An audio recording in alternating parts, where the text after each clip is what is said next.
Hello, ladies and gentlemen. Welcome back to another exciting episode of Stacker News Live. My name is Carl with my BFF Keyan. Keyan, Hi. how was your week? It was a good week. Yeah, lots of nothing happened for the most part, but it was great. Felt like almost like every other week in recent memory, and that's always good by my estimation. How about your week, Car? I feel like I think so. I think I've heard it. I've heard that before. wait, what did Janice say? Said I'm an Eeyore. Oh, really? What does that mean? Eeyore's Winnie the Pooh's friend, right? And he's just kind of like a monotony kind of. He would have answered the how was your week just like you did. Yeah, he's like kind of. Yeah, I don't know what that is, but it's lame, basically. Cool. Eeyore is lame, and I am lame. How was your week, Car? You're like Winnie the Pooh. You're the Winnie the Pooh to my Eeyore. I really never saw Winnie the Pooh, to be honest. What was it about? What are you guys? You like Dora the Explorer? Your people? No, I watched Peanuts growing up. Who? Peanuts? Peanuts, yeah. Okay, that's like Boomer tech right there. Boomer. I watched Peanuts and Boomer TV. I always liked the guy playing the piano. Always liked that guy. I don't know his name. The guy with the blanket, or is it Charlie? Or is The that one another playing the one? piano. The one that always played the piano. Not the one with the blanket. I never got into Peanuts. You know, Charlie Brown, that stuff. Yeah. Yeah. Winnie the Pooh, nah, never really. Garfield was cool too. Like Garfield for sure. Garfield was fun. Yeah. No, week was good. It was a short week. Just been really busy the past 3 days. Super busy. Getting ready for startup day, Yucatan, like really doing outreach for that. What else do we have? We had a really good jobs to be done kind of workshop this week with Ted for Startup School. That was fun. Had Joe here on the pod yesterday for early days, so that was going to get released this weekend on Stacker News, and then next week. What else did we do? Starting to reach out for Top Builder Season 3. So that's happening, and then there's some more cool stuff in the pipeline with some other partners in the space. Hopefully that'll get announced in probably next month. I would imagine. We'll see when they're gonna. You're a part of it too. Oh yeah. So we can't say you're gonna be one of the people involved. Oh. But we can't say anything yet. But that should be fun. And then what else? And then yeah, the South by Southwest thing is happening. So that deadline is coming up here on the 2 days. So we'll see if we get punched in for that. So yeah, a lot of cool stuff happening. Does sound pretty cool. Yeah. Sounds like a lot is going on. Yeah, it's a short week. But with all that, we're going to jump into the top 5 stories of the week here on Stacker News Live. If you've never seen this crazy show, we're live on YouTube. Head over to our YouTube channel. We do this every Friday at 4 p.m. Central Standard Time. We lost a subscriber. Somebody didn't like last week's episode, and they stopped watching. I thought it was a pretty good episode based on my memory. I thought it was good. We talked about Damus, and we talked about its new Notes app. Maybe we had like a hardcore Stacker News user. They were like, "Don't talk about Nostr." Maybe that's what it was. Maybe, maybe they were like, "Don't talk about Nostr." I doubt that's the case. And they unsubscribed. Maybe it was like a bot that maybe that got banned. I don't know. I've been using the Damus app like the past week, I guess, and I just have it up on my screen, and then I just have that running, Stacker News running, and that's how I keep track with all the Nostr stuff. I think it's a better way to. Browse Nostr, I think, personally. What if it was your sister that unsubscribed? No, she wouldn't do that. Would you have that conversation with her? For sure. Yeah.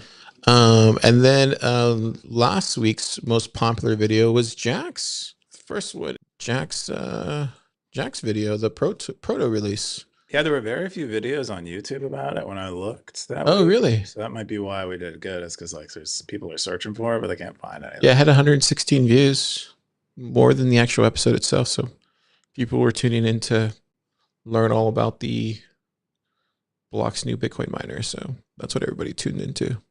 Blowing up, dude. Yeah. 116. Wow. People were listening to Coob and Carr about the balloon. Like a nice sized party. Yeah. But yeah, subscribe, check it out. There's other videos that Wumble releases and some cool stuff. With that, we're going to jump into today's top 5 stories. The number 5 top story of the week is Rogoff admits he blew it on Bitcoin, then blames criminals and Trump. This is from Den, 12 comments, 1,226 sats. Keyan, what's this? Yeah. I guess Den, well, there's several parts here. I think it was someone, I think it was the IMF, I think it was, or the ECB. They admitted they were, and it might be Rogoff, I don't know. They admitted they were wrong about Bitcoin.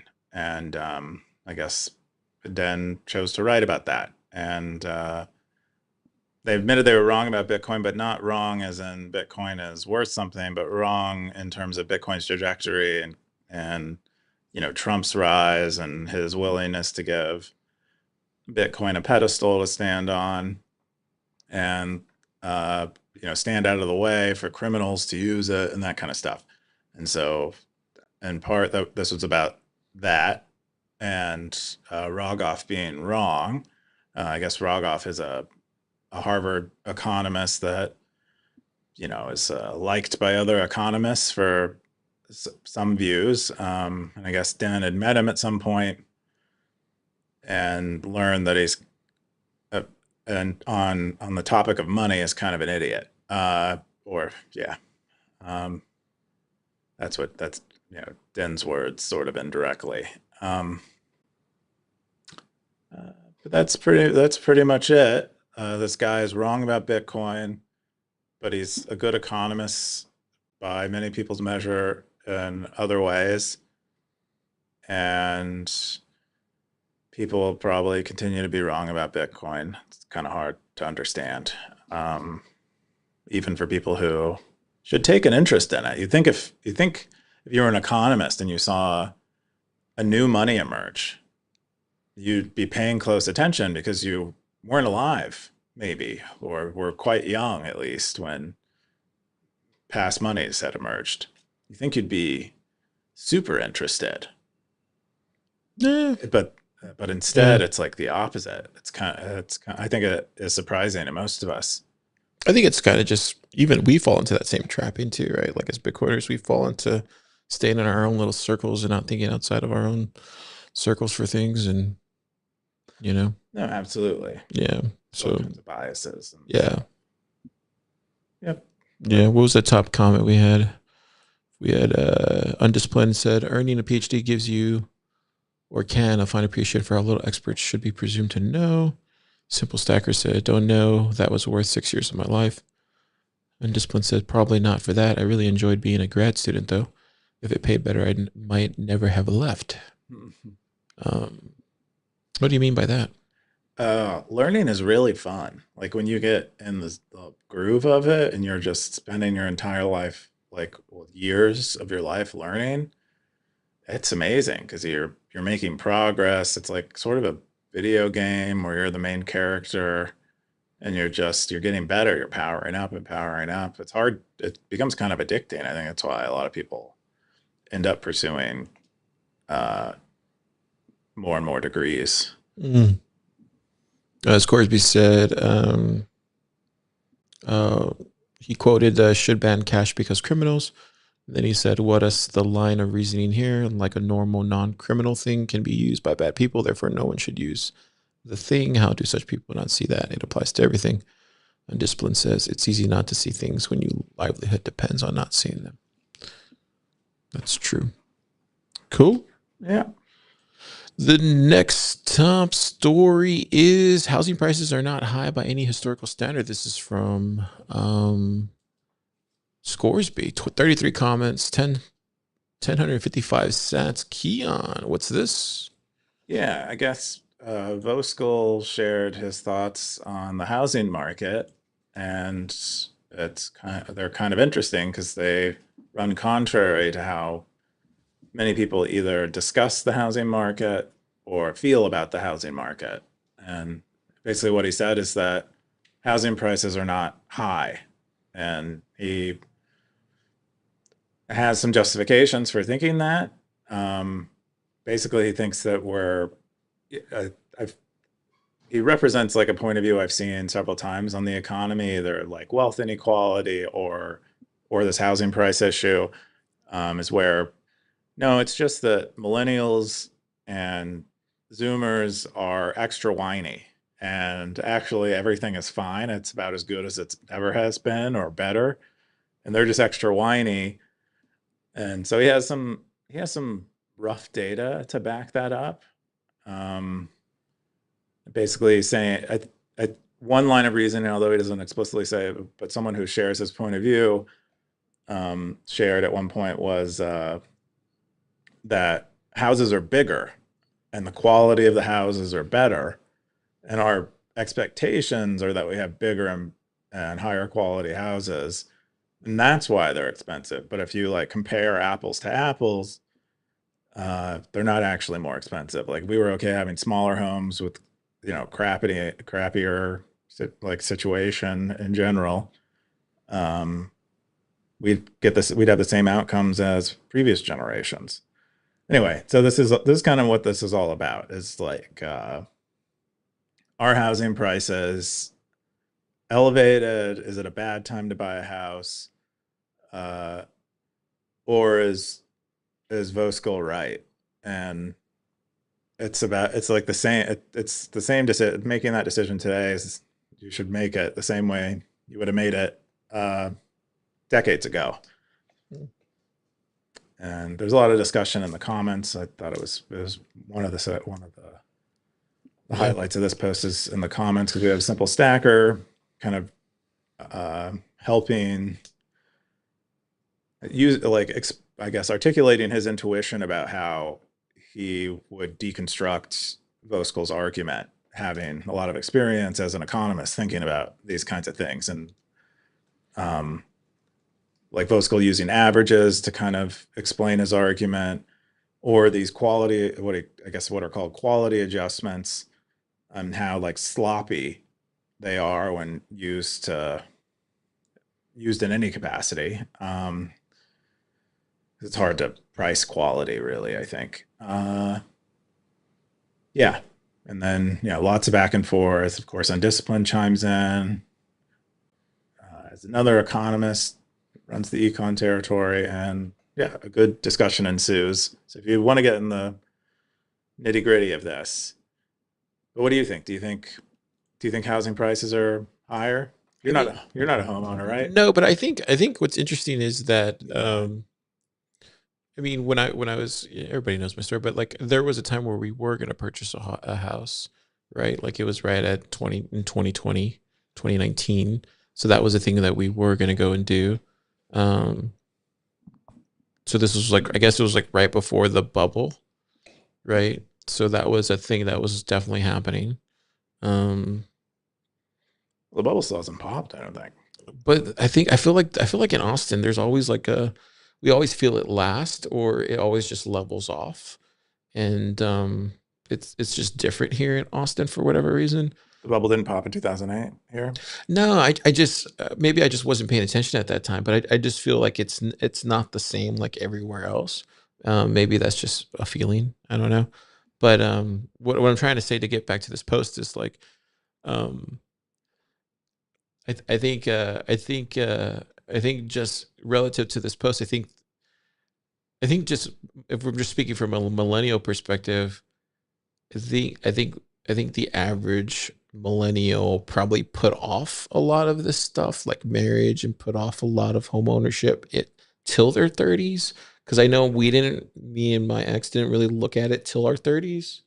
We didn't really start saving till our 30s, if that made any sense. Maybe whether that was right or wrong, we didn't start looking at that till our 30s. And I don't know if that was just because we didn't really start our lives till our 30s, basically.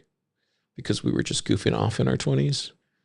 So I don't know what that says about myself or, my generation. Obviously, I'm speaking for myself, but so there's that. So could I have seen myself as a homeowner? Yes. Things would have turned out different. Yes, obviously.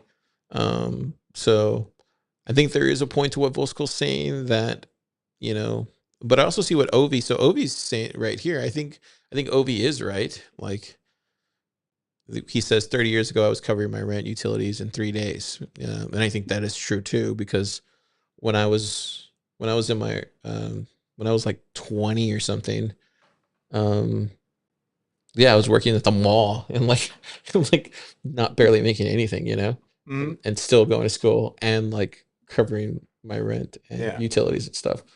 So there's something to be said about that. Mm. So, but this was in Corpus though. Yeah. Okay. So, but I was with my girlfriend, so that's kind of different. Yeah. So I don't know. It's kind of weird. It's a different time for sure. But we obviously weren't looking for a house back then. Yeah. So you know what I mean. We obviously weren't saving either. Yeah. Yeah.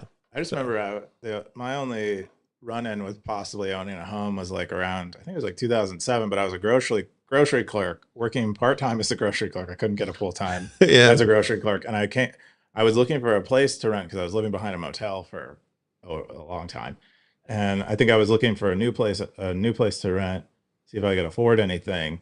And one of the realtors there was like, you should buy a house. And I'm like, but I work part-time as a grocery clerk. And she's like, doesn't matter. It doesn't matter how much money you make. You could get a house. And Yeah. I was like, you are full of crap, lady. I didn't tell her that, but that was my one experience with that. I think, if I were to like try to get into Voskuil's side of this, which I like instinctively disagree with, I would say that it's maybe that millennials and Zoomers are spending their money on a lot of other things, which is maybe causing them to have less income that they could spare for a house. Like I think about all like the services and stuff and subscriptions that people have, and that might be what is eating into their ability to afford homes, and might cause the impression that they don't have enough money to buy a home. I'm not sure though. That I do get the sense that it's a big decision for millennials and Zoomers to make to buy a home. And in the past, it seemed kind of like a no-brainer and an easy decision that past generations made. So that's right. That's just I do see and this is maybe just me speaking my own book though.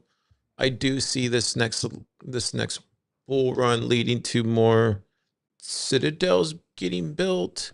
So I do see a pathway for Bitcoiners like coming together to build citadels that offset some of these costs. So I could see like a citadel being built in somewhere USA, and then plots of land being divvied up, and then home is being built on these plots of land for for houses and stuff like that. I can see that happening, which will offset a lot of these costs that we're talking about for home ownership. So I can see that definitely happening amongst a small group. So I think that'll help with home ownership and like all the stuff that comes into that. I don't think we've seen a lot of citadels so far. Well, I'm actually skeptical of the concept. Well, ones that aren't shared publicly, but I've heard of ones privately though. At least maybe about 2-3 I can think of that I've heard, but obviously I'm not going to talk about on the podcast. Yeah. Well, I haven't heard about any of them. And so I'm skeptical, especially I'm not skeptical of like an individual or a family buying a property, defending it well. I am skeptical of like the commune types of citadels that we hear about where Bitcoiners are like, yeah, we're all like, not whole coiners, but we're going to come together and we're going to buy a bunch of land together and live on it and sort of have a commune. It's out there. It's done already. Like I'll tell you after the pod, there's like at least 2 that I've seen. I haven't personally seen, but I've seen and heard from. That's awesome. I think it is there's a reason it's a dream, because I think it is a very healthy. I think if you find aligned principles and aligned morals and, you know, strong lines, you know, I think that can actually happen. Oh yeah, I'm until I see it. I think I'm concerned that I'm deluding myself into thinking that kind of thing will happen, and so that's why I'm skeptical of it. It's like any neighborhood, really, if you think about it. It's like any type of neighborhood that you would live in. Yeah, but most people I know haven't made a neighborhood before, and so that's where I get skeptical. It's like it's kind of coming together, and Yeah. it's a lot of work to make a neighborhood. Yeah, but So- this to have something that's beautiful like that, it requires that type of thought and care and intention. People have to sacrifice. Yeah, it's mostly sacrifice. Yeah, Usually on the part of a few people. it's either that or you go out and pay those type of prices. I don't know. I kind of don't mind pods.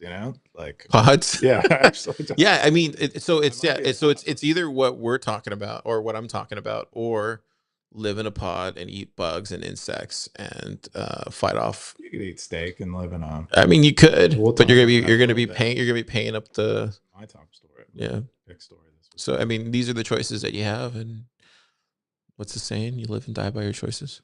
But I mean, you could switch from one pod to the other pod. Maybe you don't Sure. like a pod in that part of town. Maybe Sure. the roaches, the bugs you're eating aren't that good. in that I part of mean, town. life really is just a series of choices.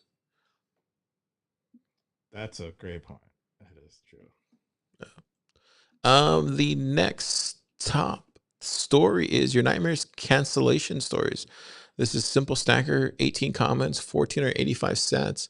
Keyan, what's Yeah, this? I kind of What is this? I foreboded, or I hinted that about subscriptions. So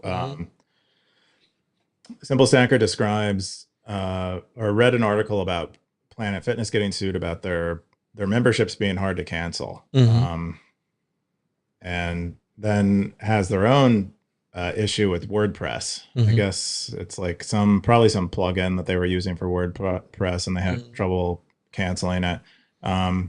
They canceled it they canceled their WordPress account thinking the plugin subscription would be disabled. Apparently it wasn't. And they called, and customer service told them to do a thing and then it'd be canceled. They didn't. It didn't end up getting canceled because he ended up getting billed again, and then he ended up disputing it at his bank, and then dealing with the plugin's customer support again.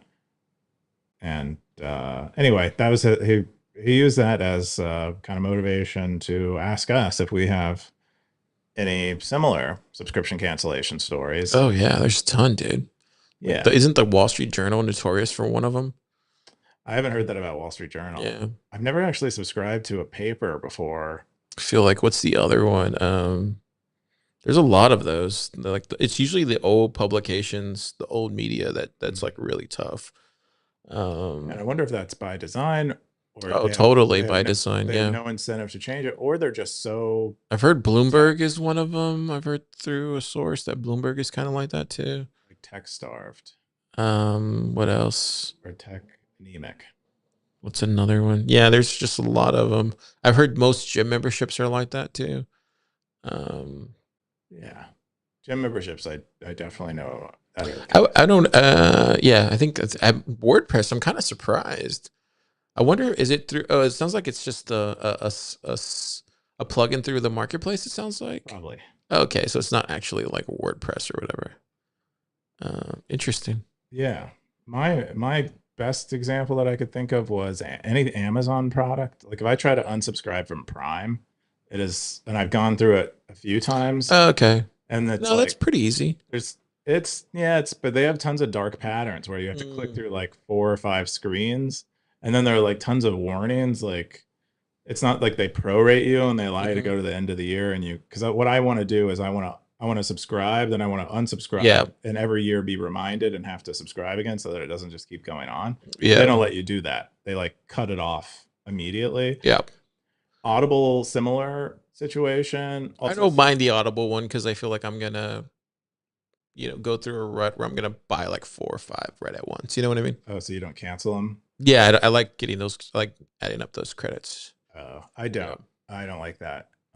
So unsubscribing from Audible is also kind of tricky, and they do a bunch to try to keep you there. And then any subscribe and save on Amazon, it's really hard to navigate. Oh, you do those? I've done those before. Yeah.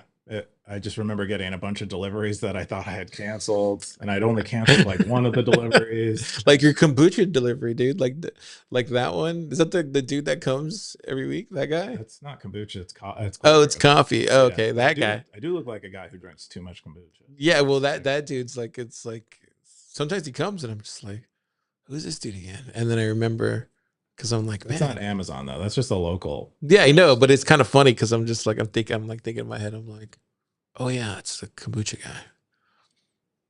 Yeah. Or not kombucha guy, the coffee guy. Yeah, it's nice. He somehow manages to get up here, even though it's like a bank. He's stealth. What was I gonna say?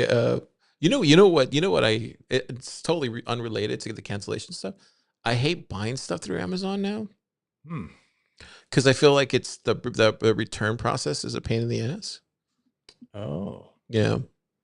I haven't returned any. Most of the time, I don't even bother returning stuff, and I'll just donate it. So that's the thing I've noticed is like the return process is a pain in the ass. That and like I've noticed most of the stuff that you buy through Amazon is absolute garbage. Unless it's like a name brand product. Yeah, it depends on what you're buying. Yeah. You have to be more careful now. It's just become kind of like Walmart, basically. Oh yeah. Yeah. Sure. Yeah, but that's a lot of us chimed in about our cancellation stories and yeah. Discord. Somebody said Discord. Oh, I've never signed up for Discord though. Oh, maybe you can pay to be part of a Discord chat. Yeah, that's probably it. Yeah. I'll say this though. There are some Bitcoin services I really love that I'm signed up for that really make it super easy. One of them? Stacker News. Yeah, you unintentionally unsubscribe every month. Well, no, I will say now that EK emails me a reminder, it's making it way easier. That one, Albie makes it really easy. Shout out Moritz. And then who else? Zaprite makes it really easy. Who else? Let me think. Unchained makes it really easy. Who else? Trying to think what other services that are out there that make it really easy in the Bitcoin space. Any that you can think of that make it really easy? No, I haven't really unsubscribed from anything I'm subscribed to in Bitcoin, so I haven't even gone through that experience. I usually just stay subscribed. Trying to think what else is a really good seamless process in Bitcoin that make their services really easy. Trying to think. You're not talking about unsubscribing? I mean, yeah, sure, unsubscribing if you want to talk about the negative. Well, yeah. None? Okay. No, I don't have anything because I don't unsubscribe from Bitcoin stuff. Oh, I think that's pretty much it. I think outside of that, yeah. Okay, let's jump into the number 2 top story. The Bitcoin coloring book, 21 pages to teach kids about the money schools won't. This is from Chep, August 17th, 10 comments, 3,458 sats. Keyan. Yeah. What's this? Wow, this is colorful. Connor made a coloring book about Bitcoin. Is Chep's real name Connor? I think so. Doxed. I mean, it says right there he doxed himself. Doxed, double doxed. Yeah. I feel like I know Connor from somewhere. I wonder if they're a Bitcoin. Anyway, yeah, it's a coloring book. The PDF is up there. You can just download it and print it for your kids. That's so cool. You can also buy a physical copy. A lot of stackers were complaining you couldn't buy it with sats. But yeah, it's a simple coloring book. Has some nice rhymes in it. Jana left, I think. Yeah.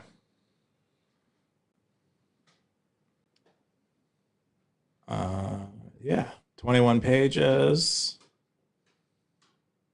Makes it look easy to create a coloring book.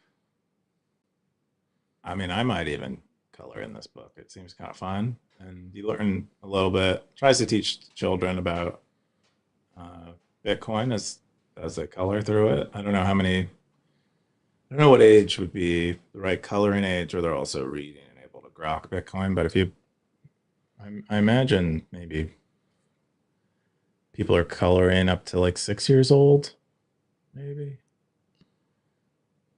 I also, at one point in my life, met some adults that do coloring books, but that was like kind of a sex thing, you know? This is cool. Yeah.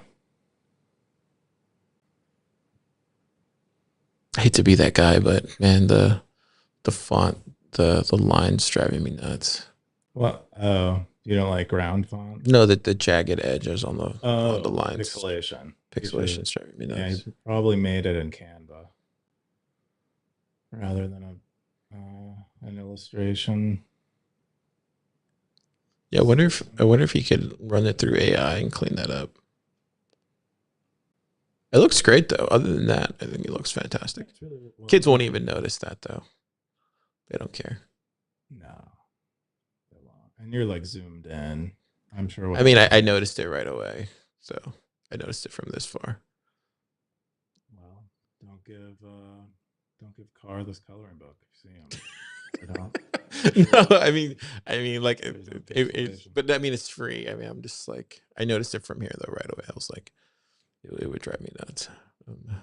No, it looks great though. I think other than that, it looks fantastic. Yeah, pretty cool. It's really cool. I wonder what raising a child who's aware of Bitcoin is. Dude, I would totally give this to, after I clean up the font stuff, I would give it to my nieces.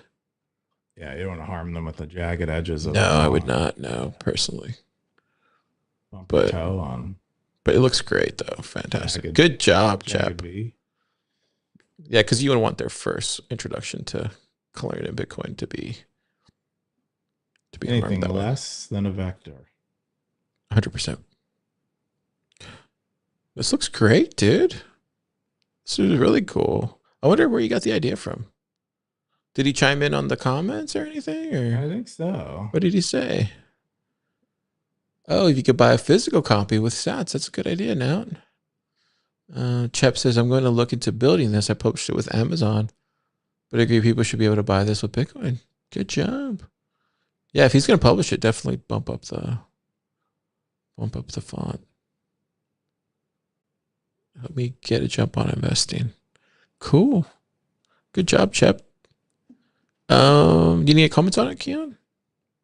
I shared my thoughts. I thought it was cool. Yeah. I think it'd be neat to try to orange pill a child. Really cool. I'm surprised, Be a good like, place doesn't to start. Spyro do stuff like this too? They did do a book Yeah. about Bitcoin that was illustrated, but it was more like an adult illustration rather than for children. This is cool. Really cool. Let's go to the number one story of the week is parallels. Whoa. This is really cool. Is this one of the stories from books and articles? Oh, it is. This is from Simple Stacker. 4,401 sats, 10 comments. If you're reading this on a phone, it might be better in landscape format. Dude, I feel like this might be the best submission yet, huh? Keyan, what's this about? Oh yeah, so we're this is an entry in Fiction Month, which is running all through August here. Winner wins 100,000 sats, and the 10 runners up, I think, get the other 100,000 sats that getting divvied out. So Simple Stacker wrote an entry here, and they chose a neat format where they have sort of a parallel universe in each, where they're quite similar, but in one universe you have Bitcoin, and in the other universe you don't. Wait, with the two different sides? Yep. So it's like Boss. it's like pretty much it's like a parallel universe, exact same story, but So cool. yeah. In one you have Bitcoin. How does that change when you don't have Bitcoin in the other universe? Wow. So you can read it. It's quite short, pretty easy to read, or very easy to read, and fun because you get to kind of it creates a little game where you try to figure out where the differences are between each side. Wow. Yep. See, Really fun. This is really cool. What'd you think about it? Thought it was good. I liked it. I enjoyed reading it. See, I was hoping somebody was gonna do something really inventive with the markdown stuff at some point. Looks like Simple Stacker did it. Yeah. Cool. We got the top comment from Scoresby said, kudos on the format. I want to know more about Martin. Thanks. Maybe I'll explore the character of Martin later. Cool format. Glad you enjoyed it. Nice. Cool. I guess I'll check it out. Anything else you want to say about it, or No, I said it. that's everything? Okay. Sounds good. Well, it's just I mean, I didn't read it, so like that's all we're gonna talk about. That's how we're gonna talk about it. Oh yeah, well I don't want to spoil the story. Well, I mean, I'm just saying when Wumble clips this, they're just gonna be like, "That was it, minute." I don't even think in terms of clips, but That's it. yeah, That's it. That's all you get. I don't want to spoil the story. Keyan doesn't want to spoil it, so go look at it. That's all the top 5 stories of the week because Keyan doesn't want to talk about it. Right. We're gonna jump in. We're gonna jump into. Oh, should I share this? Yeah, I guess we should. So we're coming up on. Actually, we're coming up on 200 episodes for Stacker News Live. Stackers. Oh no, we didn't remove the slate category, but I want to talk about the show. We're coming up on 200 episodes on Stacker News Live, and I was talking to Keyan right before the show about doing a DVD release. If you guys are up for it, if the Stackers are up for it, what do y'all think about doing like a best of SNL DVD? I don't think we'll get sued by SNL. You think we'll get sued by SNL if we did a best of? I think it's like the least of our concerns. You think so? Yeah. Because I know they have best of SNL. Yeah, but I don't think they care. Okay, good. Well, I'm thinking about doing a best of SNL for episode 200. It would be a DVD only release, and then we would go to SNL 201.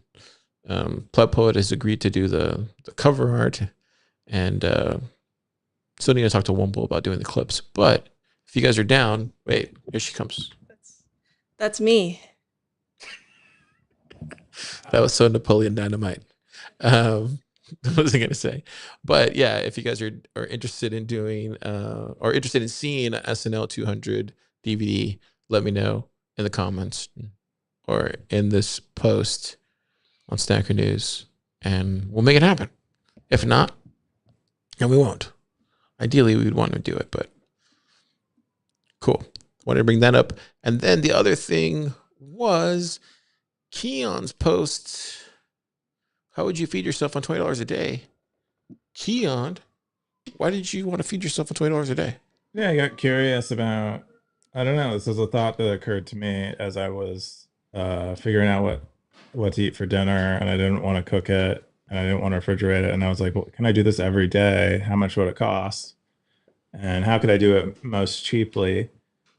And it's actually a kind of a hard problem because like most of the cost benefit you get from shopping at the grocery store is that you don't have to you cook it and you get to buy in bulk because you have a refrigerator. But without that, it kind of limits your options quite a bit. Things start to get pretty expensive. So that's why I asked, and a lot of stackers had some points of view. Darth Coin ended up talking about how they do it. A lot of it seems like probably a lot of the food he was eating when he was building a citadel. Justin Shocknet also described how some people ate during his wolf pack when he was at Wolf in New York City for their accelerator. Yeah, because they don't have stoves or anything. It's just near a bodega.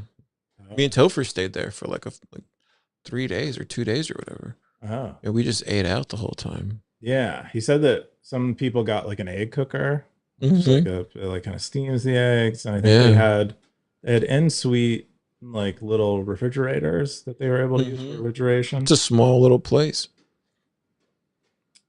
I think I think some of them had hot plates or like Foreman grills. But it's cheaper just to eat in New York though. because they have like cheap Chinese restaurants and stuff. Oh, I didn't know that. But Everything's cheap. They have like dollar pizzas too. dollar slices. Dollar slices. I mean, yeah. Yep. Well, I mean, a lot of people. Jimmy chimed in about pemmican, which I was aware of. What's that? It's basically beef jerky, ground up beef jerky mixed with beef fat, and usually dried cranberries or some other kind of dried fruit. But it's, historically has been a food that travelers have used before refrigeration, before, Interesting. like settlers and Native Americans. Yeah. I didn't see that part where you put no without cooking or refrigeration. I didn't see that part. Yeah, a lot of people seem to not read That part, yeah. detail. Yeah, I think that kind of changes things. it does. Yeah. I think once you take out that part, I think I would just do water only then. Because you can go pretty long without eating. Yeah, depending on how much body fat Yeah. a person has, you can go a while. You can go a long time. You can go a really long time. Yeah, but let's assume. How long are you need looking to go for? Oh, let's assume a year. Oh, no. Yeah. A year. Yeah. Oof. Yeah, the best I found in this downtown area was 7-Eleven? P. Terry's. Oh, no. You can do better than that. 7-Eleven. P. Terry's, you can get 2 triple hamburgers and 1 double hamburger for just under $20. And at that point, you have pretty good macros, where you have very high protein and over about 2,000 calories, which maybe slightly higher, maybe like 2,300. So me and Super, when we used to hang out all the time in 22 and 21 and early 23, we used to be at Pleb Lab and we'd hang out all the time.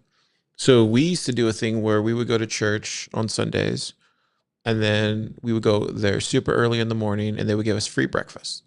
So we would go get free breakfast and then we would go to church to mass. And then in the afternoon, we would we would have either drinks in the lab or we would have or when we're at Capital Factory, we would have free drinks. And then if we were hungry, we would go to 7-Eleven. And this one we were plebbing it. We would go to 7-Eleven and we would get like 2 hot dogs and chips and a drink. And I think it was $3 back then. And those hot dogs are big. And either we would split the hot dogs or we would buy our own hot dogs. And that was like $3 or $5. It just depends. And then once we moved down over here on East 6, we would either go to the pizza place that's down here, and the calzones are like $11 or $12, I think. And that would fill up both of us because we would cut it in half. And you get he would like the buffalo chicken one, and then so we would just split the buffalo chicken one. Rapolos. At Rapolos, yeah. And then we would just get the free drinks and we would have chips or something. And so we would do that all the time, and we would only eat like once a day. We would just fast for the rest of the day. And then I don't know if you remember, but it sounded like, you went and got breakfast in the morning. Yeah, we would have free breakfast in the morning on Sundays. And then I don't know if you remember when we would and then when he was I'm giving away all super secrets. Sorry, super test net. Oh, you don't watch the show anyway. But and then he goes, "Yeah, I do car." Well, anyway, the other thing that we would do is sometimes we would go to Wendy's because they would have the super cheap burgers for like 99 cents. Back when they would have 99-cent burgers, we would do that too. So there's a lot of cheap ways to eat in Austin. Even now, you could still eat cheap in Austin if you really wanted to. I think the cheapest ways to eat, like if you're plubbing it, and this is what I used to do like in college, and I still do from time to time, is like I'll just go on a cabbage fast where like you could just buy cabbage and like sausage and like bacon, and you can make a lot of food for like a week and just eat cabbage. Huh. I haven't heard of cabbage. Yeah, you just buy like 2 heads of cabbage and like sausage and like bacon. It's like less than $5. and then you just cook that, and that'll make like a big old pot of food. You're gonna be farting like hell though, but like, Dude, you're a bachelor if you're eating like that anyway, so don't. but dude, it's really good for you because it just like cleans out your system. And then the other thing you can do too is like make beans. You just make a big old batch of beans. That's good for you. And then what else you could do? Like potatoes are super cheap. You could eat rice. Like rice is super cheap. Lentils are super cheap. Yeah, but that's all cooking. Yeah, it's all cooking. Yeah, so I guess That's what I'm saying. Like I think the cooking thing, you have to have fire, dude. no, Even our assume ancestors, assume you don't. you have to You though. can't start a fire on Congress right here. I mean, you Just in have the to middle of the though. street. You can get a little burner, a little small little burner like that, and like make rice. I don't. Not everywhere. Sure, you can. Maybe you're in an Airbnb. You're renting a room. You're in a hotel. Yeah, but they make those. They have those little small little burner things. Your Airbnb host is gonna let you You don't tell them. cook a cabbage stew. You don't tell You them. don't think they're gonna know, and you're farting up, and you're like, it's all like. Well, that's why you don't cabbage make. smell. That's why you don't make cabbage. Maybe you make a little. Maybe you make a big pot of rice and you just eat rice, like, and you store it correctly. Yeah. And then you just eat spam or something. I don't know, some kind of like tribe, like what he was saying, like pot food. But yeah, I think rice and like canned meat is probably the way to go. Yeah. All right. Well, you're living in a pod. Okay. That's the thing. You don't even have electricity. You don't have a burner. But you have to have fire. Like you have to have fire and water. Like no, you have water, but it comes from like the bathroom sink. Like you don't have electricity. You're in a pod. you don't have fire. You're paying your $15 a night to be in a pod. You don't have fire. I'd find a way to break out. There's no way. I would find a way to break. I would be like, why did God put me in this situation? That's called prison, Keyan. It's like what? Yeah, what did I do to get in prison? Can't go to Rapolo's. You get treated better than that. Like, yeah. Anyways, good post. Jump into the next one. I think the other one was this one. Oh, so I wanted to bring up this one was we haven't talked about this in a while, but Optimism has been doing weekly AI posts, and so I just wanted to give this another shout out because I think the last time we did this was like maybe 2 months ago, and he's been pretty consistent every week. So every week Optimism does a This Week in AI, and he did another one, and he's 2 days late posting it, but he's pretty darn consistent. So check it out. He does it every week in the AI territory. And yeah, he goes through all the AI posts regardless of what territory they're in, and he puts it all together in a nice little newsletter format. Keyan, have you been looking at these? I've been looking at them. Yeah, they're really well put together newsletters, and newsletters are quite a bit of work. A lot of stackers do them, or a few, actually, a few. Siggy's very consistent with theirs, but they take a lot of time to put together, and so I always appreciate it when they're done. Yeah, I think the AI ones are great because so much is happening that it's very hard to keep up, and having them all kind of in one place, pick and choose what you want is great. Yeah, it's a lot of work. Yeah, even to do like a Plub Lab one is a lot of work. It's just a lot of work. I've been doing one every. Yeah, I don't know how you do yours every week. I have a script that makes it quite a bit easier. Do you? So if you figured it out, if I'm very focused, I can get it done in about an hour. You got it down to an hour now? If I'm very focused, but I'm usually not, so it'll be like 2 hours. But yeah, that's good. Script does the hard part of like making all the markdown, grabbing all the links, all the metadata. Cool. Yeah. Yeah, so he goes in through, he has applications and tools, opinion, big tech, government, and then he even tags all the stackers who can continue or contributed to the thing. So if you haven't, definitely I would share these other areas of the ecosystem, because I don't think there is like an AI newsletter that's out there in the ecosystem besides this that I know of. Do you know of, Keyan? Certainly not one from a Bitcoiner's lens. but I'm sure there are like This Week in AI that there's probably hundreds of them. but not from a Bitcoiner's lens. Definitely not from a Bitcoiner's lens. So just want to give it some love, input. Keep up the great work. We appreciate it. Autocorrect. Gotta love it. Cool. And then the other thing I want to bring up was this one. So this got released by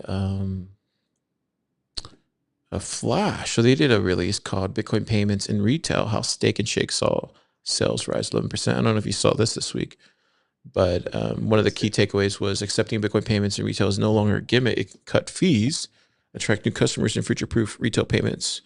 So Steak and Shake released this tweet. It said in second quarter of 2025, Steak and Shake's same-store sales increased by 10.7%. Bitcoin has been a game changer. Thank you, Bitcoiners, Bitcoin burgers, and beyond. So if you don't know, Steak and Shake has adopted Bitcoin as a payment solution. You can now purchase your burgers at Steak and Shake with Lightning Bitcoin Lightning at lightning speed. It seems, I think when we looked at it, it does seem that they're using, who are they using on the back end? Did we ever figure out the nodes?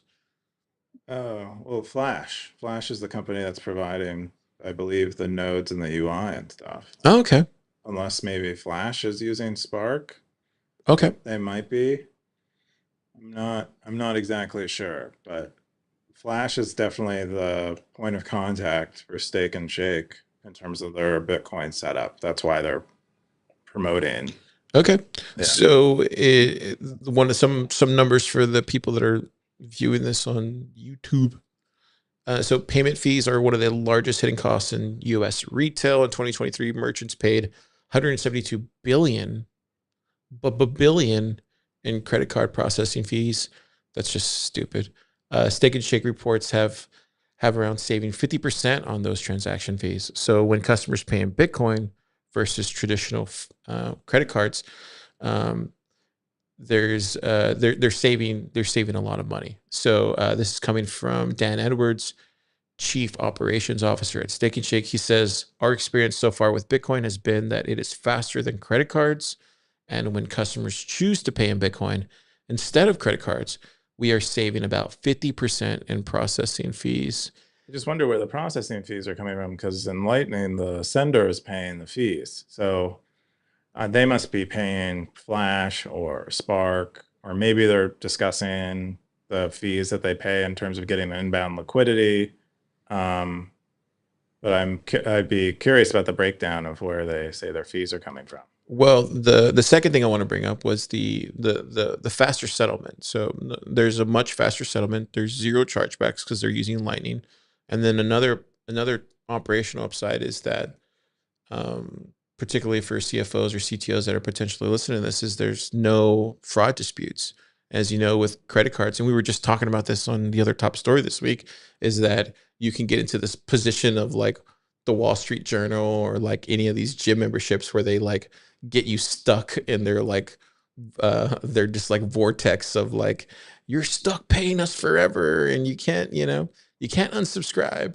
Well, now you can't do that, right? So this is what's really cool about it. The other really cool thing is it's boosting foot traffic because, as you know, Bitcoiners like us, me and you, Keyan, and everybody we know in our community are notorious, absolutely notorious for spreading the gospel and being loyalty customers. Just like last night when there's a BitDevs that was going on here at Bitcoin Park. And where do you think they went afterwards, Keyan? Take one guess. Did they go to Steak and Shake? No, they didn't. But they went to a Bitcoin bar called, what's the name of the Bitcoin bar? Saturn. Wait, I thought Which accepts, what do they accept? Lightning. Ethereum. No, they accept Lightning. I stayed here because I'm dedicated to my job and I'm no fun. But I would have gone if I didn't have a lot of work to do. Which I'm saying is, like, if you accept Bitcoin at your establishment, at your retail store, at your burger bar, or Steak and Shake, you're going to see boosted foot traffic, and Bitcoiners will come out there and represent, and you will get plugged, and you'll save money in the process.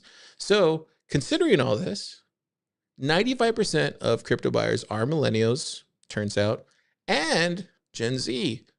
So all I'm saying, Keyan, is there's a differentiation happening, and there's some new innovation around the corner. And this confirms that Bitcoin is the solution for retail,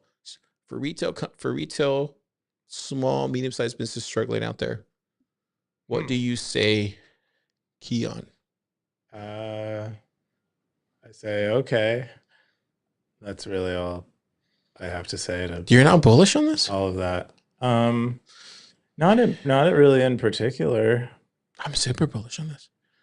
I think the chargeback thing is, I had a point about the chargeback thing, because you were like, Yeah, I had to get through all this for the subscription stuff. This would be actually worse, because the third step of Simple Stacker's post is where he goes to his bank and he's like, these guys are defrauding me of this money. And that if he uses Lightning to pay for that subscription, he wouldn't be able to do that, because once the money is gone in Lightning, it's gone. So Bitcoiners are just, the reason why this is good for the merchant is Bitcoiners are used to just not being able to claw back their money if they have to. Well, you do know that, like, we're also notorious for screaming at your mouth and blowing up your socials if you Yeah, I'm being sort of tongue in cheek about this, but it is true. Like, there's no chargeback, which is great for the merchant, but it's also in some cases going to be bad for the customer.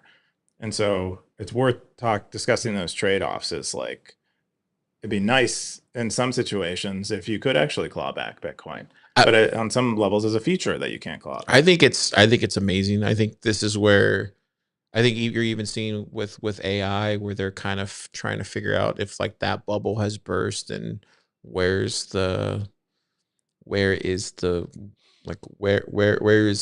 baseline for that at some point. Like, I think this is all relative. I think this is all happening at the same time. Are we miles away from it? Absolutely. Are we years away from it? Absolutely. All I'm saying is this reminds me of MicroStrategy in 2020. Before, this is all I'm saying. This is the beginning of that. That's all I'm saying. Pay attention. It's gonna happen slowly, and then it's gonna be the same thing. Okay. That's all I'm saying. This is MicroStrategy 2020. Interesting call. We'll see. I'm right. If that's true or not. I mean, it seems like there's only one. Most people are estimating that no one's really going to be able to compete with MicroStrategy. And because on some level there is a first mover advantage. Oh, I'm not talking about the treasury. I know. Yeah, I'm talking about more about putting Bitcoin on its balance sheet. This is what that is. This is yes. Okay, you're not talking about accepting Bitcoin as payment, but just having Bitcoin on the balance sheet. Yeah. Okay. This reminds me of when MicroStrategy put Bitcoin on its balance sheet. This is the same thing of, like, a company using Bitcoin as a payment solution side by side with its fiat terminal. That's the same thing like that in 2020, what MicroStrategy did. Well, that's kind of my point, is like, I'm not, that kind of presumes that this is, the value here is not the marketing strategy. And I think most of the value that Shake and Stake has had from this move was that it got Shake and Stake on the mind of a bunch of people who otherwise wouldn't be familiar with Shake and Stake. And if there are a lot of companies that are accepting Bitcoin as payment and using it for marketing, it has this kind of dilutive effect, sort of like adding more treasury companies has this dilutive effect to the benefit of starting a treasury company.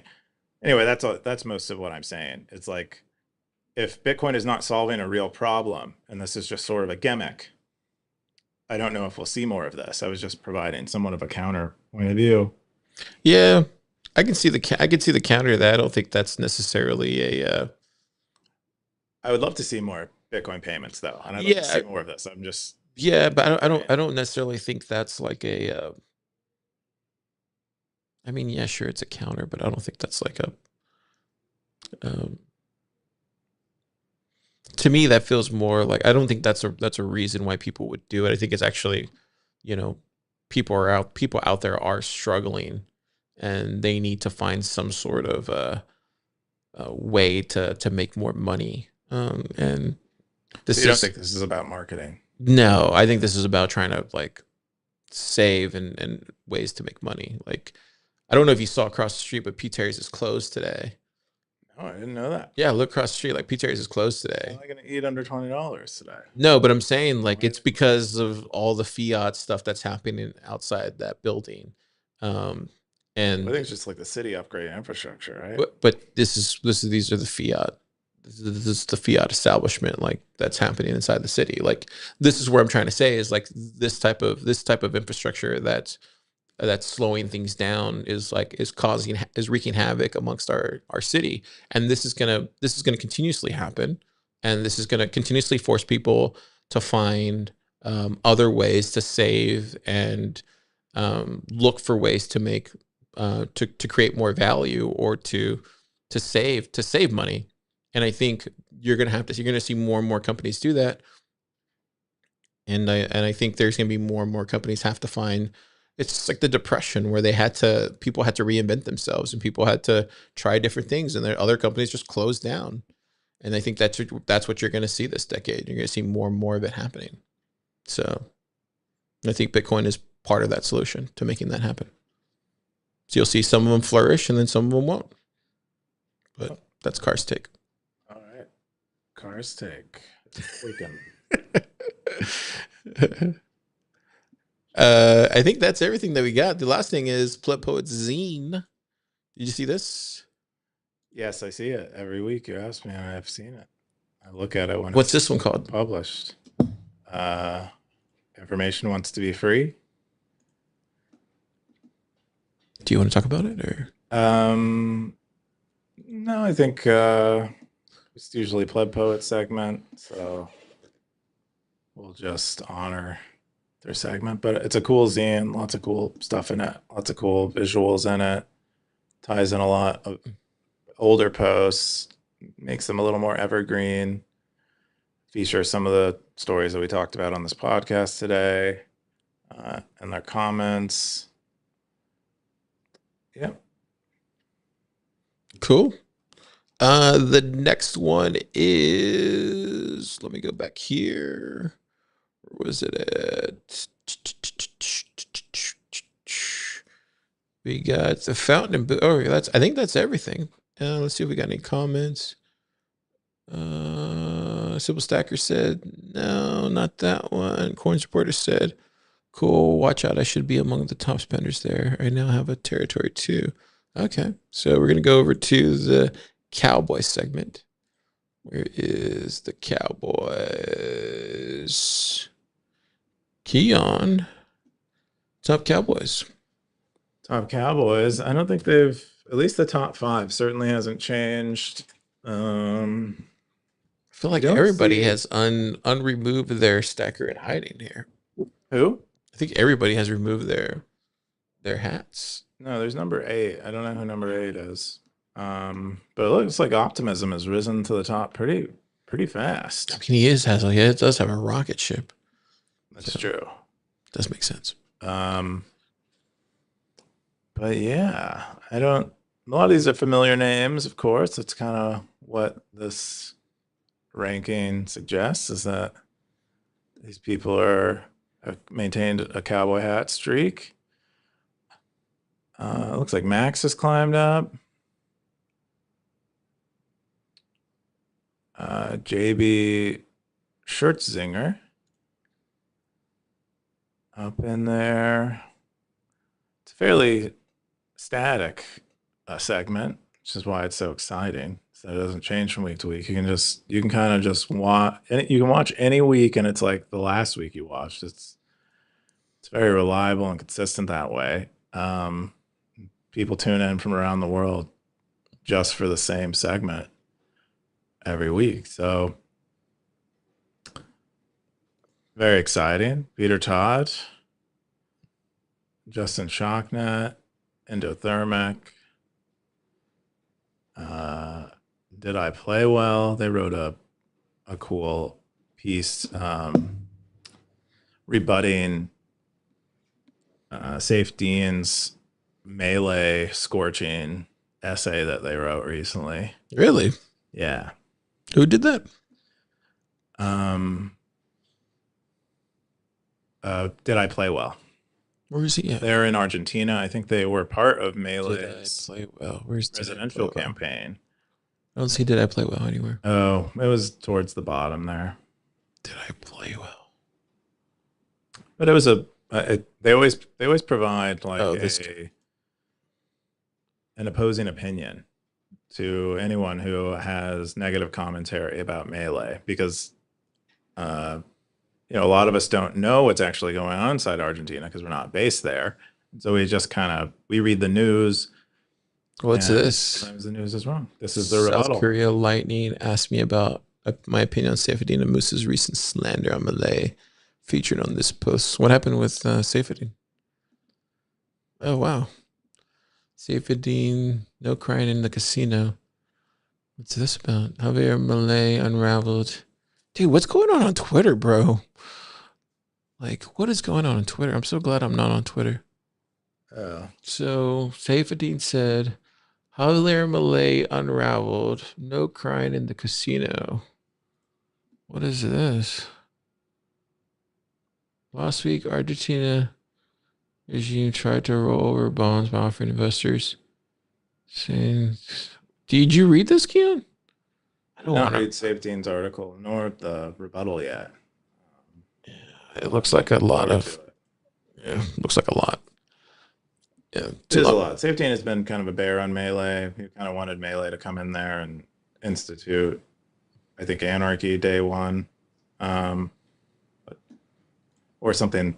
Something akin to like reversing all of the kind of fiat-ness of their government, sort of immediately. And Milei's point of view is like you kind of do it gradually.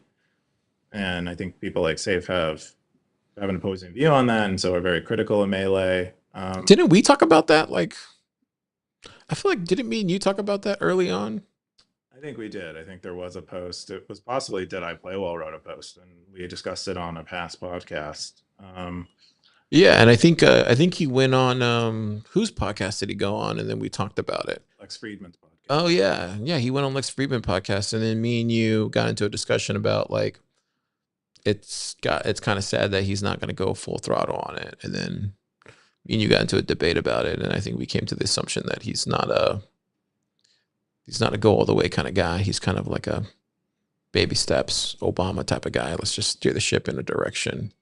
Yeah, hope for the best. Obama type is fair, but I don't think he. Well, maybe he's not. Maybe he's not Obama, but he's more of a like a. This is the ship. I'm gonna come in and I'm gonna just do this. Yeah, if you want to change your mind on that, I would recommend reading some Did I Play Well's post, where he describes a little more detail what Milei is actually doing. But I mean, politicians are like that though. They come in, they say they're gonna do this, but in reality, they're just like they're gonna come in and they're gonna do this, and they hope the next person does this, and the next person does this. That's why I don't vote. Maybe we shouldn't have brought that up. Keyan's kidding. Well, I mean, I don't have an opinion on that, but anyway, that if you kind of want to read an insider's point of view about what's going on in Argentina and Milei and why they're doing what they're doing and why it's maybe better than it seems or more of an about face than it seems, this would be the place to. I don't know. It's not my country, man. Do whatever you want. Even in your own country, you don't vote. So same. I mean, I feel like Texas is. I feel like Texas is its own country. Personally, I mean, I'm very active in Austin, and I'm very, try to do as much as I can for my community here.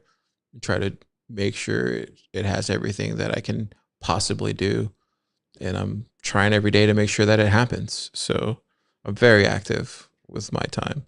to make sure Austin thrives.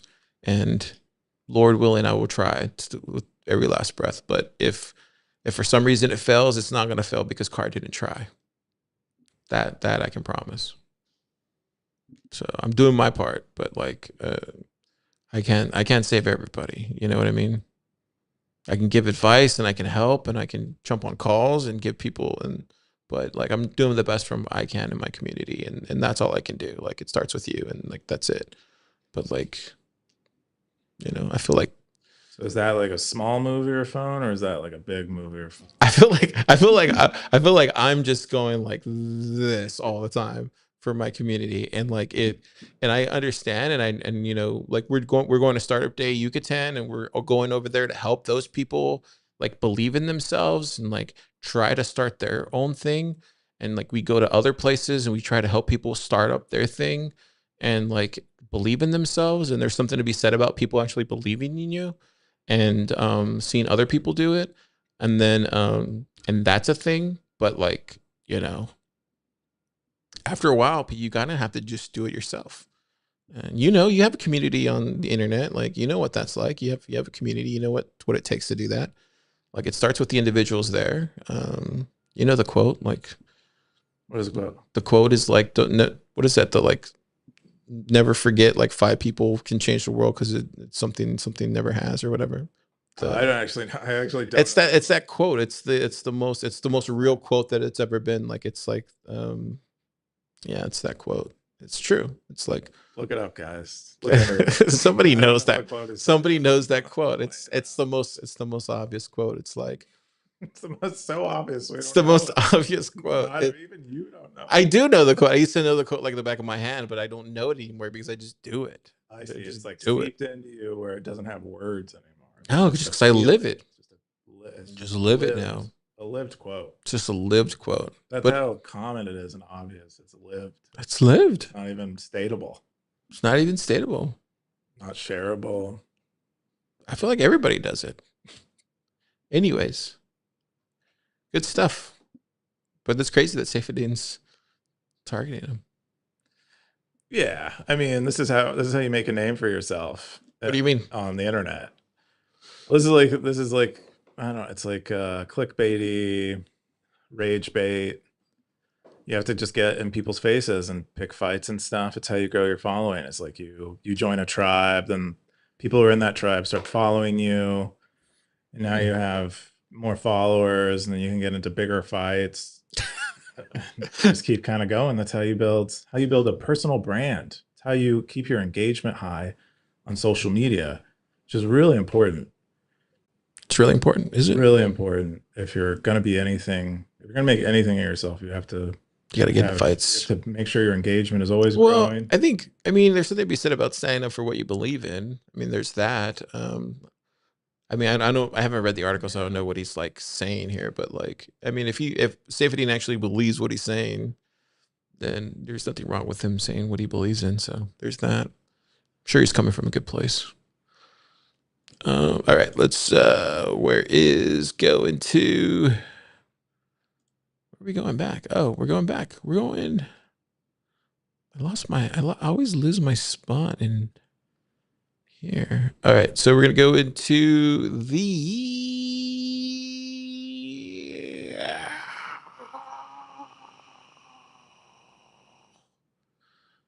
fountain comments from last week's episode. Gray Ruby just zamped us. Boog said zamp. Undisciplined says, was it racist that I assumed Carr knew more Spanish than me? Yes, it is racist, and I support it. I don't remember. I don't remember what did I say that was racist? Not you. He said he thought that you would know more Spanish. When did I say Spanish though? I think we probably talked about Spanish. I usually try to get in some kind of racial discussion with me all the time. Yeah, I try to. I think we started this podcast. Yeah, I was talking. You were like, why does he think I'm I don't know Spanish? Winnie the Pooh. I'm like, you probably know Dora. Did he know I was Spanish though? I think he probably does know. Oh wow, that's cool. Yeah. I mean, surprised. No, I would say Texas. Like I said earlier, Texas is a whole nother country. So I think it's if you come into the state of Austin, it's definitely different than like the state of like Dallas or the state of Houston or What does that have to do the with state of like Corpus. Like Corpus is very like where I'm from. Like the state of Corpus is like there's a lot of coconuts on discipline. So coconuts are this they're like this brown thing that you drink from, and they're like white on the inside, and they have like water. So it's like it's like the metaphor. He needs to. What does the metaphor represent? yeah, there you go. And then so what's cool about Corpus is like it's like a beach town, and like it's very like a surfer type of town and fishing town, and there's like a military base there, and like it's very laid back and it's chill and it's cool, like as far as like the weather and stuff, and it's hot, and so Brown on the outside. a lot white of on the a lot of inside. people are very like Yeah, laid back That's what he's saying. and chill and stuff. So And they don't speak Spanish. you'll see a lot of people there like me. Basically, you can go over there and find another car basically if you wanted to. Mexicans in that don't speak Corpus. Spanish. That's what you're saying. And then you can find that too. What Keyan's saying, but I will tell you this so though. speak Spanish is what he's I saying. will tell you this though. Mexicans, I will tell you this though. You dropped me in Mexico. in Mexico, you mean? In Mexico, I do. But like the Spanish just gets it Estados Unidos? just turns. Whoa! Look at you. That's right. It just turns on. Ask Francisco. Like whenever we're in Mexico, ask Super Testnet. Whenever we're in Mexico, my Spanish just turns on automatically for some reason. It's weird. It just goes. It just gets like. It's in your genes. It just gets like the turned program on. starts running. Whatever happens, I just go to like a taqueria or like a store, and it just start talking. They, like, It hug just you like your brother. it just starts Yeah. coming out and just starts speaking. Yeah. It's the weirdest thing. But here, for whatever reason, it just doesn't work. It doesn't come out. But I think it's just because it's like it's like a program that just comes out, I guess. I don't know how to explain it. Yeah, It's like- activated by context. Yeah, I Like think your so. genes. Yeah, they're otherwise dormant. It's dormant otherwise, I Yeah, think. it's like when a grasshoppers turn into locusts. You're like that when you go into Mexico. You turn into a locust. car, No, which I think it's speaks kind of Spanish. like you know when you're coding a certain type of code, Keyan. like- Tell me about code. You're gonna use coding money. You know when you're, I'm you know ready when for you're, this. you know when you're coding like Python versus like C++ or something. Oh yeah. Yeah, you know how you're Tell me coding about that. Yeah. Yeah, you know you're coding like C++, and then you're just like, you know what, I feel like coding Python today or whatever. Oh yeah, It's- it happens all the time. Happens all the Just time, in the right? middle of writing And a then- program, I'm like, You know what? You know what? I just want I'm to gonna change it up. I'm gonna change the language. I feel like changing it up today. I feel like just jumping into Python today. You know, it's kind of like that. Where you're just like, Why not? I'm probably gonna just go with some Python today and just like, you know, spread my wings a little bit because I like want to dive into the old days of Tired Python. C++, yeah. Yeah, like Java's boring me out. You know, I'm just gonna go into C++ Oh, you're using Java and like too. Java, Wow, it's quite and a like program. and then I'm gonna go into Python because like Python's fun again, right? So you're just gonna go Python. You're just gonna start coding in Python, and just like all of a sudden your fingers just start moving. You're just like, whoa, I didn't Who- know I knew Python. who knows Python? Yeah. Next thing you know, you're doing all sorts of stuff. You're like, actually, I know how to do this. I don't need vibe coding to do this. And then you're just a Python developer again. It's kind of like that. Oh, it sounds yeah, I get it now. You get it now? That's such a common experience that I have. But otherwise, you would never use Python. It's the same thing. Yeah, unless it was automatic and I didn't need to. It was just like activated. Yeah. It's kind of like that. Yep. I guess for Undisciplined, since he's what's his day job again? He's an economist. Yeah, it's kind of like that where you're like, well, what's Yeah, it's you're okay. like you're like crunching numbers, and then one day you're like, you know what? I want to crunch letters, and it just happens. It's just not. You don't even got to think about it. You're just like, you know what? I'm going to crunch numbers. You know what? Maybe crunch colors today, because Yeah, that's kind of what it's like. A discipline. That's kind of like what it's like. yeah. Anyways, that was a good laugh. No, but honestly, that's what it feels like. I think that's everything we got. This was funny. This was from Vic. He said Airbnb tries to stick. So he commented on this one. He goes, "This happened with my Airbnb at the 2022 Miami Bitcoin conference." He said the host tried to scam us out of $5,000 due to what they claim was a pen mark on their red leather sofa. Wow. How is that possible, That is though? ridiculous.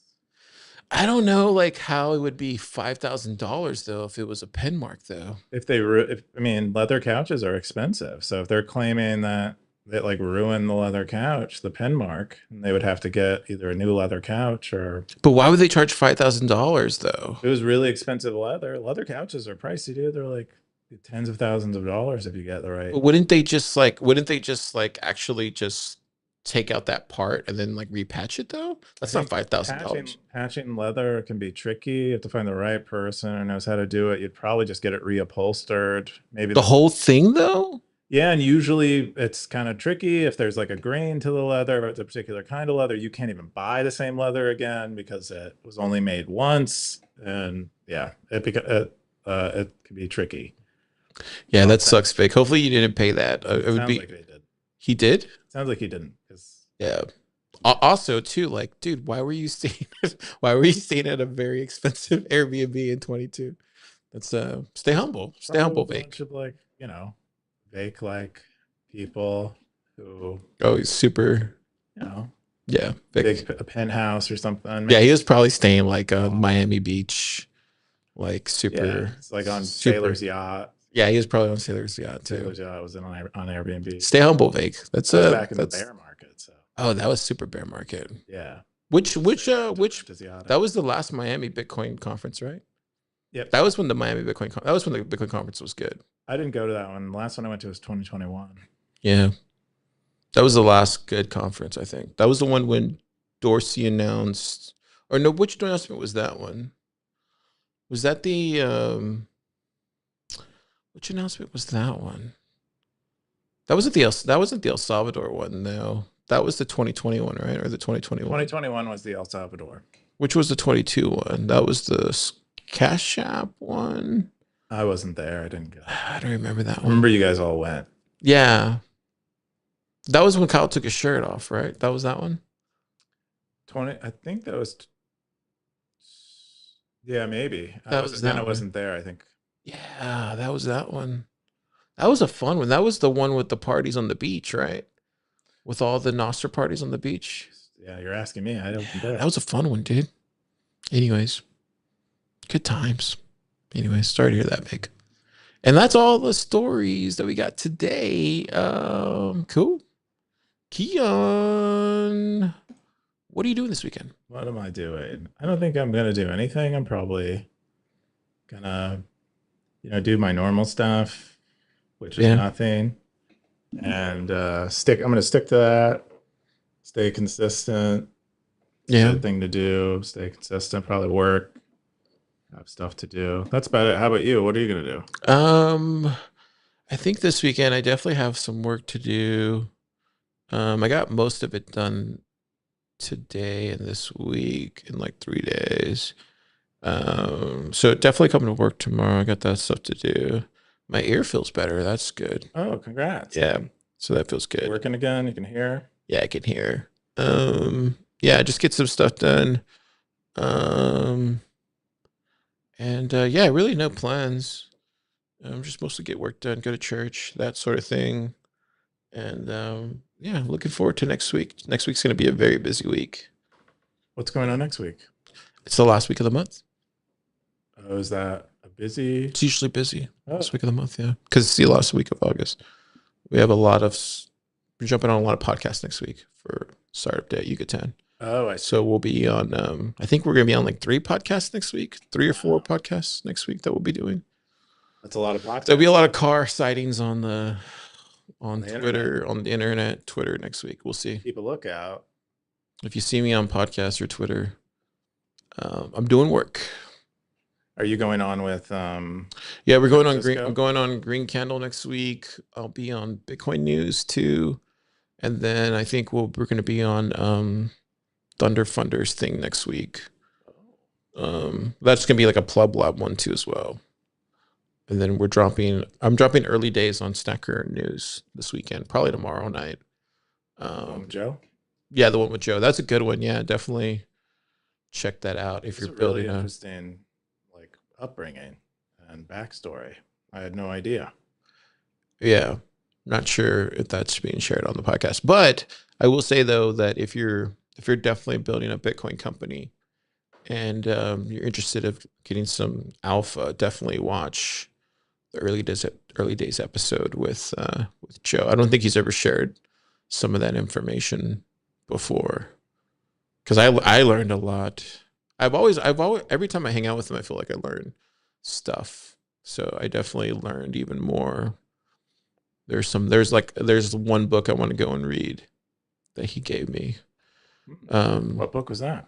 It was the Tao of, gosh, Charlie Munger? no, not that one. It was, let me pull it up here. Give me a second. See if I can find it. The Tao. I don't think I've. Hang on. It's the Tao of. Hang on. Let's see if I can have it here. The only the Tao of that I'm familiar with is a Charlie Munger one, which was good. It was a very good a good book for someone who hates Bitcoin. The Tao of Capital. Oh, Austrian investing in a distorted world. Yep.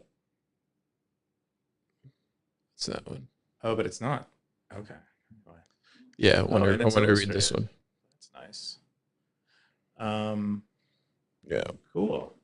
So anyway, so we talk about a lot of stuff, but definitely check that out when it gets released. Yeah, what they survived. Unchained has survived how many bear markets? I think he said he started in 2015. They had the idea in like 2015 or something. Yeah. And then they started like 2018, 2017, somewhere around there. I forget the exact dates, but they've been around for a while. But apparently him and Drew have been at it. Like they've been working together for well over a decade at this point. Wow. Just as a team. Incredible that they kept it together. But his experience, dude, is just it's pretty sharp. Like once you start talking to him, you realize that like he just has a ton of it's kind of sad too. Like when I was talking to him, I did feel a sense of like, gosh, he's probably like, you know, when you're talking to somebody that's far more experienced than you. Oh, now you feel so behind. Well, not even that. You just feel you get a sense of like a charity case almost like you feel like, man, Oh, they're doing you a favor. They're making a sacrifice to be engaged with you. well, not even that. Like, it's like, man, I feel like I'm wasting his time by like not providing any alpha for him. If that makes any sense. Oh yeah, I have that with everyone. With Yeah. just a normal person, I have that experience where I'm like, Yeah. I'm creating a negative experience for their life. Yeah. That's how I I feel. did get a sense of that, like most of the time. But I mean, in that respect too, I do feel like I do pay it forward though. Mm-hmm. So Yeah, there's that too. that is the benefit that you're giving someone like Joe, is that you're helping them spread their experience, which is super nice. Yeah. Anyways, stackers, have yourself a great weekend. Keyan. Zap.